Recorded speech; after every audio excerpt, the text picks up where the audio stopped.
Welcome to Uncommon Sense, where we do our best to make it common again. I'm your host, Dale Ahlquist, and today I'm joined by Dale Ahlquist, except I'm not joined by him presently. I'm joined by a past version of him. For this episode, we're going to be returning to the archives, and I'm going to be showing you an interview that Dale did on another podcast called the Wade Center Podcast with David and Crystal Downing. Crystal Downing was actually one of our guest speakers at this year's Chesterton conference. So in this interview called The Prince of Paradox, Dale describes his journey from first reading Chesterton to the first few books he read, all the way to becoming one of the world's leading experts on the man.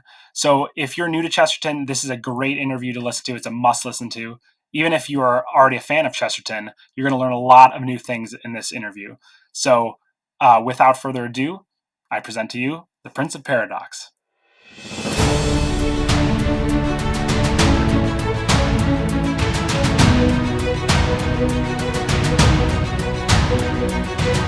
Welcome to the Wade Center's podcast. A podcast of Wheaton College. The point of loving your enemies is that you don't want to defeat them, you want to convert them. You want them to end up on your side. You want your enemy to betray his side and come to your side.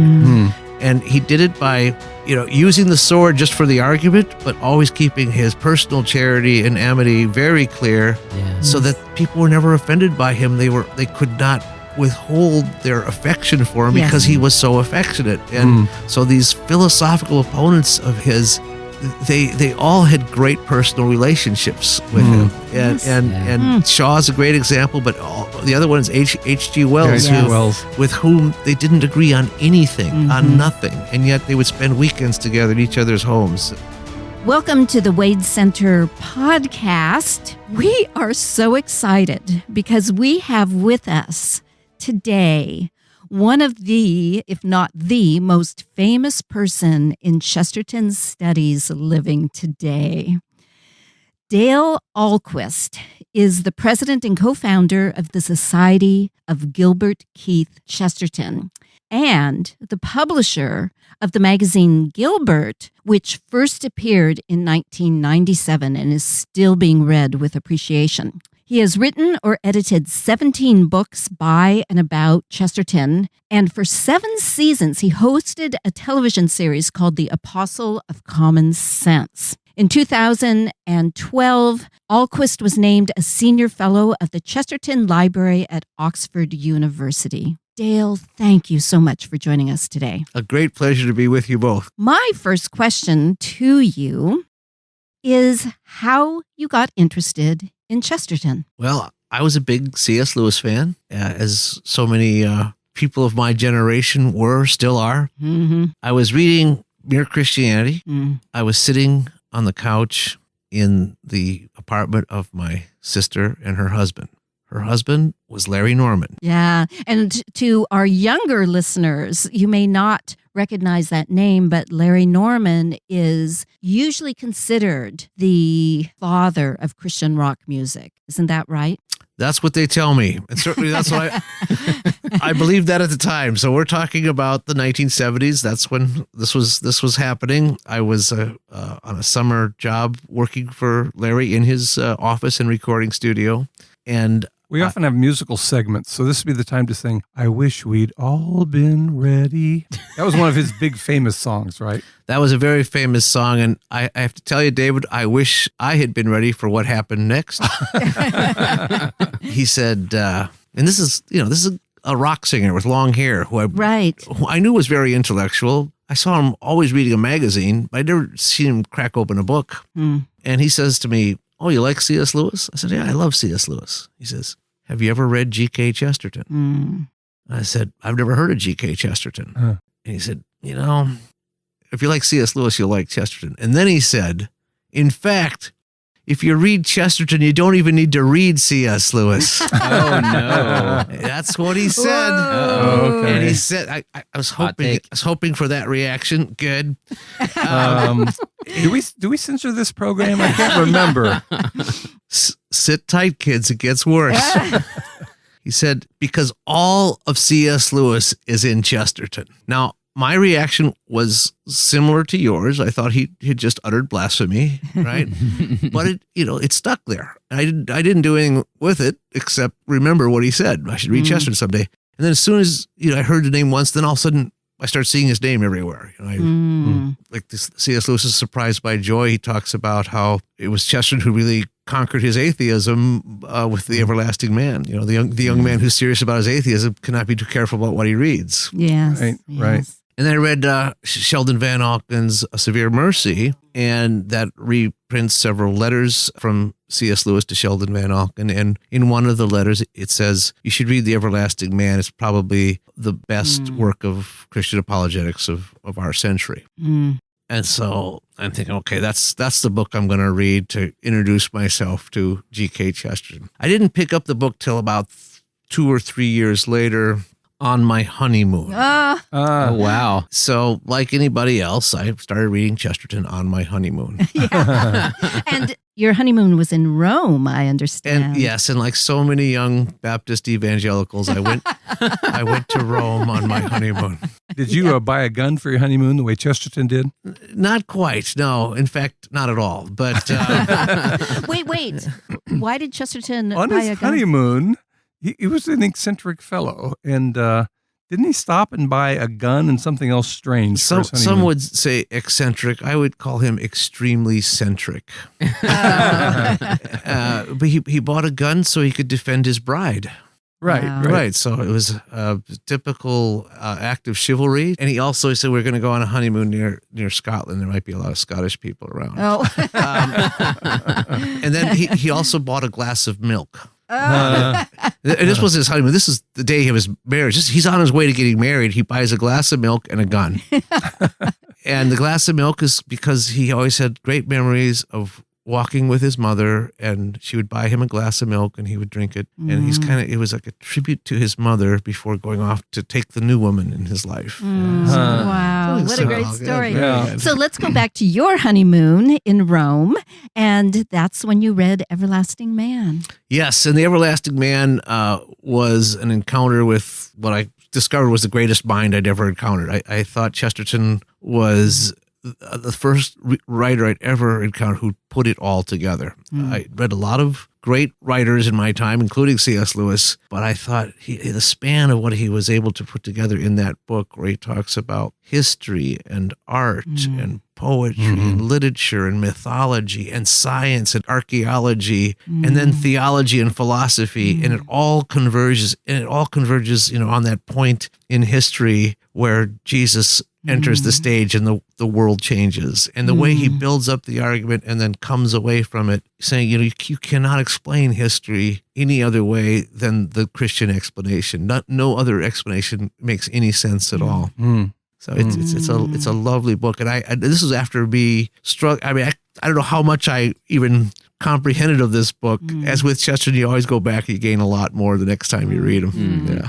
It's interesting to read Lewis first and then read Chesterton, because you'll say, well, Chesterton stole that from Lewis. And you go, no, wait a minute. This is 30 years earlier. Yeah. But we had an earlier podcast of terms like child versus boy. And Chesterton says, I was wiser at 6 than I was at 16. And that exact vocabulary gets picked up in Surprised by Joy. In Pilgrim's Regress, the hermit called History basically gives a synopsis of Everlasting Man about how God planned the unfolding of history around the incarnation. Yeah, so the debt is very obvious once you spend a lot of time with both authors. And I did kind of go on to realize how close Larry was to telling the truth. Every time I read a new passage from Chester, I go, oh, so this is where C.S. Lewis got this. Right. This is where he got that. And all these things, even things like the screw-shaped letters, which seems like the most original piece there is. Chesterton wrote a thing called Half Hours in Hades. And it's basically a book of demonology, how different kinds of demons there are, and what temptations they're used for. Well, I've been researching the influence of Chesterton on Sayers, and I've come up with stuff that no Sayers scholars have ever talked about. So you ought to give a talk about that, Crystal. I am fortunate enough to be presenting it at the Chesterton conference that's coming up. So this Everlasting Man just impressed you. What was the next thing you picked up by Chesterton? Yeah, so I read The Everlasting Man, and I remember just a few years ago I met a gentleman from Croatia who had translated The Everlasting Man into Croatian, and I remember him saying, his encounter was, I didn't understand this, but I want more. And that's how I felt. I know I didn't get all this, but I need more of this. And I really started just loading up on Chesterton books. Now, this is 1981, and most of Chesterton books are out of print. There's probably only 6 of his titles that are in print at this point. And so it means combing used bookstores and finding. Right, it's not like going online, Googling the books. There's no online in 81. And so that's what I started doing, just looking everywhere for. And the second book I read was his book on St. Francis of Assisi. And then I read Orthodoxy and then Heretics. Those were the first 4 books that I read of Chesterton. And then it was anything I could get my hands on after that. Well, it's wonderful now because on Gutenberg, many of the main titles are there. And Australian Gutenberg has even more titles. So you can download them and put them in Word and actually do a word search if you want to see what he said about this topic or another. Well, and this is one of our grand projects of the Chesterton Society, David, is that we are assembling all of his works, which means we have really gone through all that uncollected journalism because his books represent only a fraction of what he wrote, literally a fraction. And so we have got this amazing archive that we are going to be putting online as soon as we possibly can, the Chesterton Digital Library. And, that's great. And so everybody, and we'll have a very good word search system. So this is your chance to really look up anything you want. Because a lot of that public domain stuff is very poorly formatted, and you bring it into like an e-reader or something, and you're it's not good. Trying to make sense of the pages and the formatting and everything. And plus, we're going to have a picture of the original article, but then we'll have a transcription of it, so you can actually search it in a text form. So it'll be really, really accessible and very readable. Thank you for doing that. Yeah, the search function is important for Chesterton because he had opinions about everything. He wrote about everything, and it's an opinion you want to read. I wonder what Chesterton's perspective is on this. Yes. I literally, preparing for this podcast, I typed in modernism, and Chesterton says, well, if you want to call yourself a modernist, it just means right now. You might as well call yourself a Mondayist, because I had this idea on Monday. Maybe even a morningist, because it just occurred to me as I was, it's just such a witty opinion, and it's such a perceptive opinion. Right. Sometimes he can be witty in a kind of a light rhetorical way, but other times you stop and think about the witticism and you go, boy, there's a lot of truth to that. And what I love about him is he recognizes both the power and the poverty of language. That, like the word modernism, he was exposing the limitations of that word. But at the same time, he can use language and put words together in a way that makes you think of truths you've assumed your whole life, but they are filled with fireworks. Yeah, Chesterton, he's very, very precise in his language, and yet at the same time, he points out the limits of language. He says, we're all wrestling in a fallen language like men in the folds of a fallen tent. Great image, great image. Yeah, that is a great image, yeah. And yet the idea, he says, of the writer is you have to try to be able to say the thing that can't be said. Right. And that's the great struggle of literature. You're trying to express the inexpressible, and that's always our goal. Well, I've just been reading Tremendous Trifles, and it's a perfect title for what he's doing. He'll take the smallest thing and give you some real significance out of that item. He was saying, one time I wanted to write a book of poems about the things I found in my pocket. Yes. But it would have been an epic work, and the epic is no longer, But he does say the pocket knife is the infant of the sword, and there's another tremendous trifle about wanting to go do a painting on butcher paper. And he says, when you do something on brown paper, you realize that white is a color. It's not the absence of color. It's very positive. Yes. He says, white is what you draw stars with. And he says, it's the same thing with goodness and mercy. It's not the absence of vices. It's this positive thing. Yeah. Yes. And he took such a simple idea and just makes you think all day about.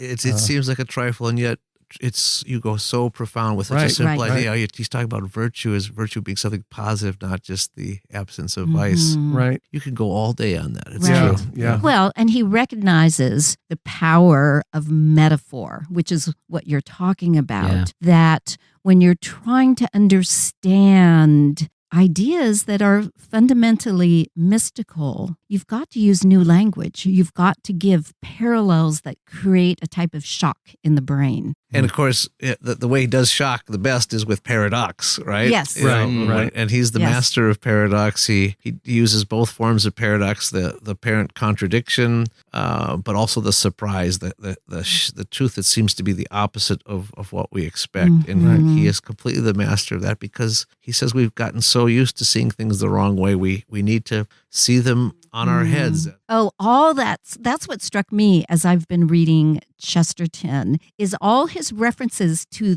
people being upside down, turning things, topsy-turvyism, and he was committed to that. You have to turn things upside down with your language to get people to push beyond their prejudices. And there's so much prejudice. He encountered the prejudice against Christianity in the early 20th century. And that's what makes him so relevant today, because we have just the exact same of intense prejudice against Christianity in our own era. I mean, here's Chesterton, who made his living as a journalist and a secular journalist. And yet here he is defending Christianity in the secular newspapers. That's uncharted territory. And there aren't many journalists today doing the same thing. Right. The example, and I may have shared it on an earlier podcast, of the antipathy towards Christianity while Chesterton was alive was a statement by Virginia Woolf when she heard that T.S. Eliot had become a Christian, and she said, "There is something obscene about a person sitting by the fire and believing in God." She actually used the word obscene, and that whole Bloomsbury, the artist group where they felt that they transcended Christianity, that culture had evolved beyond the need for it. And here was Chesterton just giving us new ways to think about it. I mean, the guy's brilliant. And Virginia Woolf sort of epitomizes the sort of modernist that Chesterton was talking about. Exactly. In Orthodoxy, what does he talk about? He says, when he's setting up his arguments for Christianity, he says, I've looked at modern philosophy, and they lead to madness. If you take any of their ideas to their logical conclusion, it leads to madness. But it's even worse. It leads to a suicidal madness. It's a self-destructive madness. And look how our friend Virginia Woolf ended up. It's easy for her to sit there pronouncing judgment on Christianity, but she ended up so depressed that she had to drown herself. And Chesterton talks about, the suicide doesn't kill one person; he kills every person. He actually murders everybody. In fact, he also destroys every tree and every flower and every bird. That's what he does. He destroys the whole world. Wow. And that's how Virginia Woolf ended her philosophy. Wow.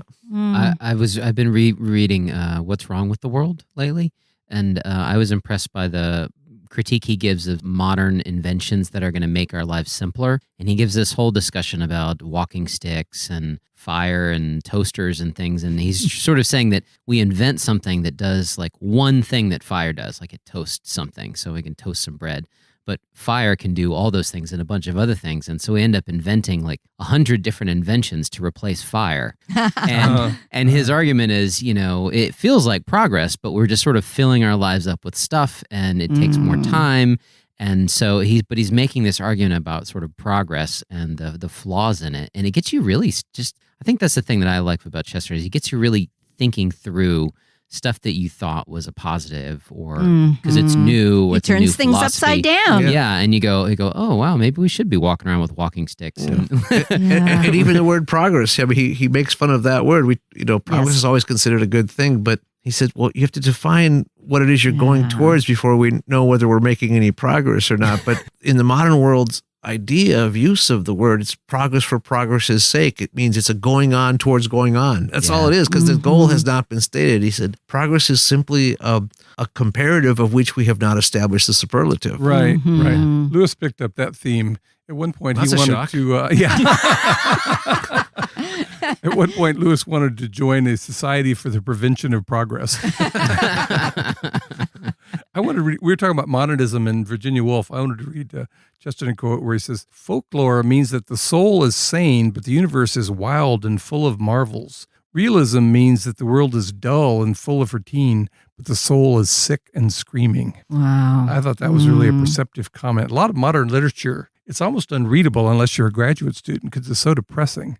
And it's really not about the external world a person lives in. It's about their neuroses and their relationships and their existential angst. And as I say, unless you're trying to earn credits in grad school, it's not the kind of thing you would pick up for enjoyment. Yeah. And certainly not anything that a publisher should be interested in either. Right. And Chesterton does a lot with that in the book Orthodoxy, where the publisher's saying, that man's going to get on in the world. He believes in himself. And he said, it's all these people who believe in themselves that are in insane asylums. Yeah.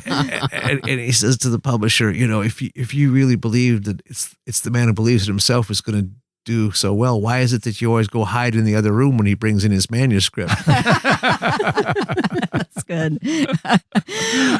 Aaron had brought up what's wrong with the world, and one of my favorite memories of something Chesterton did is evidently in a newspaper asked, what is wrong with the world? And Chesterton responded by saying, I am.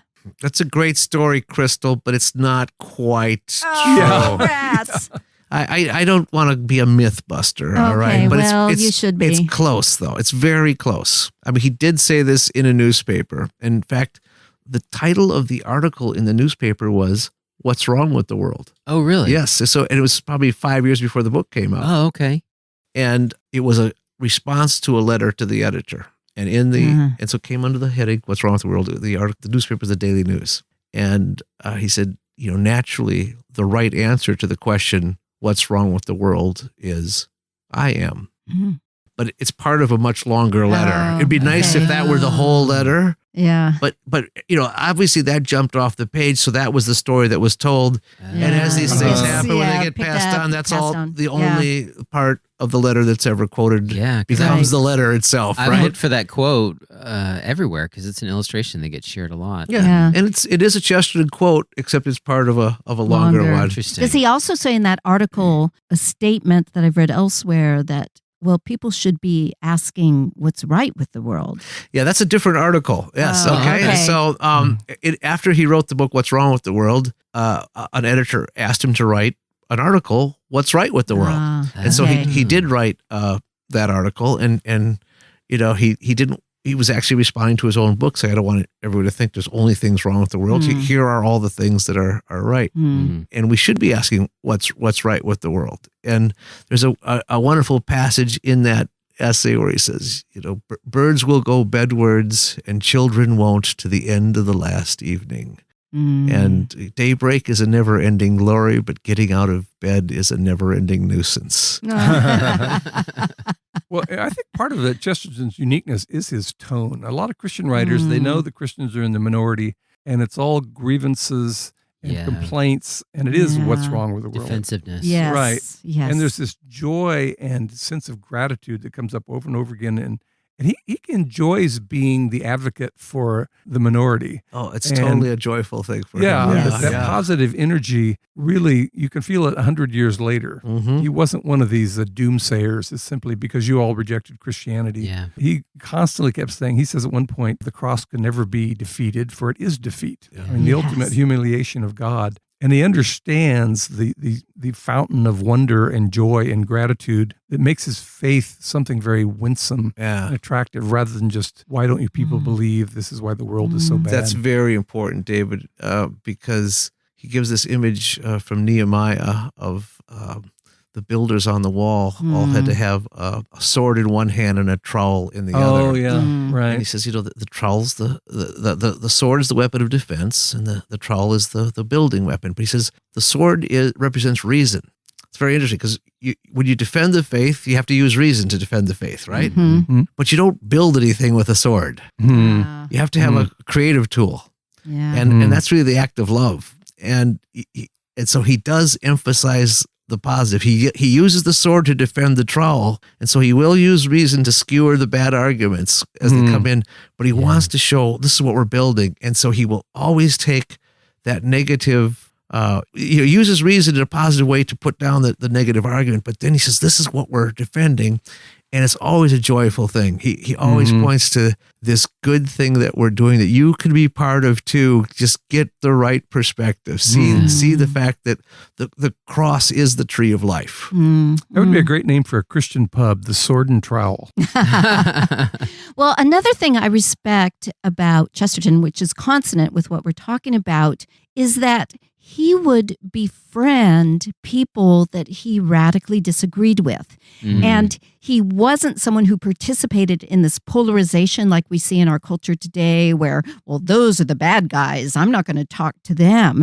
But his famous relationship with George Bernard Shaw, for example, I admire his ability to build trust with those who will disagree with him and with whom he disagrees. I mean, not only did he love his enemies loved him. Yes. That's what's so amazing. Yeah. Right. And the point of loving your enemies is that you don't want to defeat them. You want to convert them. You want them to end up on your side. You want your enemy to betray his side and come to your side.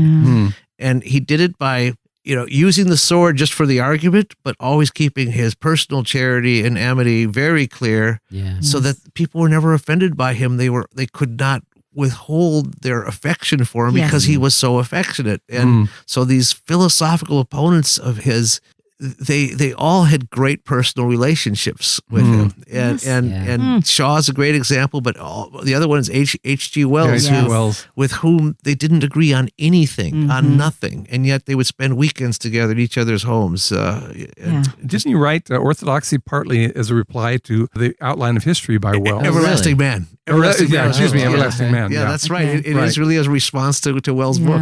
I loved his quip. Somebody said, because Wells was already famous as a science fiction writer. Right. He started writing history and socialist tracts. And somebody said, well, how do you feel about Wells, the science fiction writer, turning into Wells, the socialist writer? And Chesterton said, well, I fear that he traded his birthright for a pot of message.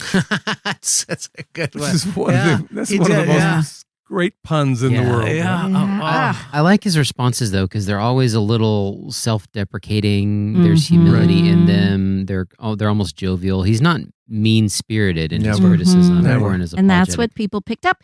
His love. Yeah. He was committed to God, who is love, and he manifested that in the way he treated others. And in places like in What's Wrong with the World, where he has this whole discussion about women and voting, which is very outdated at this point, but a lot of the arguments that he makes in there, he's kind of like, well, I could be wrong about this, but this is the way I see this topic. And so he's not, he doesn't tie something where he's talking about a current event to the Lord says, like Scripture. He's very clear with the lines of like, well, this is what the Bible says, or this is based on some spiritual truth versus this is my opinion on this current event topic. Well, I mean, his argument in What's Wrong with the World about feminism is simply that it's women wanting to be men. Yeah. And women, in order to do that, are giving up the one thing that they can do that men can't do, which is be a mother. Yeah. Because he says women have always been able to do all the things that men have done, and often do them better, and usually do them when men aren't doing them well enough, out of necessity, when men aren't being men. But the one thing that they can do is the one that man cannot do. They're giving up in order to do those feminist things. That's his argument, which is really quite profound, and that's where one of his most famous lines comes from the defense of the amateur. In that book. Oh, yeah. A thing worth doing is worth doing badly. Yeah, that's right. Yeah. The other thing about Chesterton is his versatility, because we've been talking about him as a commentator on current events and a Christian apologist, but then you start getting into his fiction and his fantasy, his biographies of famous figures. It was amazingly versatile. Well, his obituary said he'll be remembered as a poet, which he's not remembered as, but he was very famous as a poet in his lifetime, and I think that's one very overlooked is his great poetry. Lewis loved the Ballad of the White Horse, and so did Tolkien. So did Tolkien. Yeah. And it's really one of the great epic poems of the English language, and it's only a few people appreciate how good it is. Right. Right. Do you have a favorite Chesterton text? What a horrible question. Yeah. Do you have a favorite child? Yeah. Which of your 6 children do you love the most? Yeah, you've asked such good questions till now. Well, I mean, if you a great Chesterton poem would be his poem "The Donkey." It's a poem that epitomizes Chesterton himself. When fishes flew and forests walked, and figs grew upon thorn, some moment when the moon was blood, then surely I was born, with monstrous head and sickening cry and ears like errant wings, the devil's walking parody on all four-footed things. Then it goes on from there. That's pretty impressive. He says, "Starve, scourge, derive me, I am dumb. I keep my secret still. Fools, for I also had my hour, one far fierce hour and sweet. There were shouts about my ears and palms before my feet." And so there's this poem about this donkey, the tattered outlaw of the earth. And, here is Chesterton. He is the humble man saying, you can make fun of me all you want, but I had that moment when I carried Christ. Yes. And that gives me a perspective that you should want. You should want to have that humble perspective of being able to carry Christ. And that's a lovely poem. I'm sorry, I forgot 2 lines. Someday I'll send you those other 2 lines. But some of his, I happen to be a big fan of his essays. I think he's the master of the essay. He's written 5,000 essays. Wow. And his ability to compress, a huge, gigantic argument into a 1,500-word essay and doing it in such a way that you think he's going one direction and you're watching him circle. What's he doing? And then zoom, he zooms in for the kill with a closing line that is as good as the revelation at the end of a mystery story. Right. And he has a way of just, making your heart start with such a brilliant short treatment of something profound. Tell us a little bit about the Chesterton schools that you were involved in, and it's rapidly becoming a movement, it sounds like to me. Yeah, it has happened.